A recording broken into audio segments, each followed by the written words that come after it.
ಇವತ್ತು ನಾವಿಲ್ಲಿ ಒಂದು ಪ್ರಯೋಗವನ್ನು ಮಾಡ್ತಾ ಇದ್ದೀವಿ.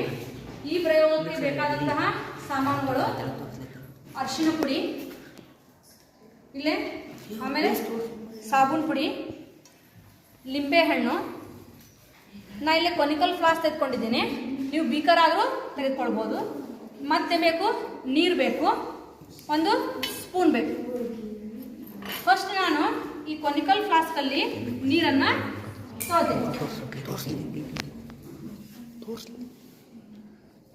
ನೀರು ನೋಡ್ರಿ, ನಾವು ಯಾವ ಆಕಾರ ಹಾಕ್ತೀವಿ ಆ ಆಕಾರವನ್ನ ಪಡ್ಕೋತೀವಿ. ಇಷ್ಟು ನೀರನ್ನ ನಾನು ತೆಗೆದುಕೊಂಡೆ. ಈ ನೀರಿಗೆ ನಾನು ಏನು ಹಾಕ್ತೀನಿ, ಇವಾಗ ಅರಿಶಿನ ಪುಡಿಯನ್ನ ಹಾಕಿ ಬೆರೆಸ್ತೀನಿ.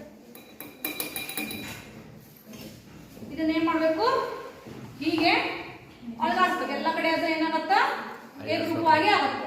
ಈಗ ಇದು ಯಾವ ಬಣ್ಣ ಪಡ್ಕೊಂಡು ನೀರು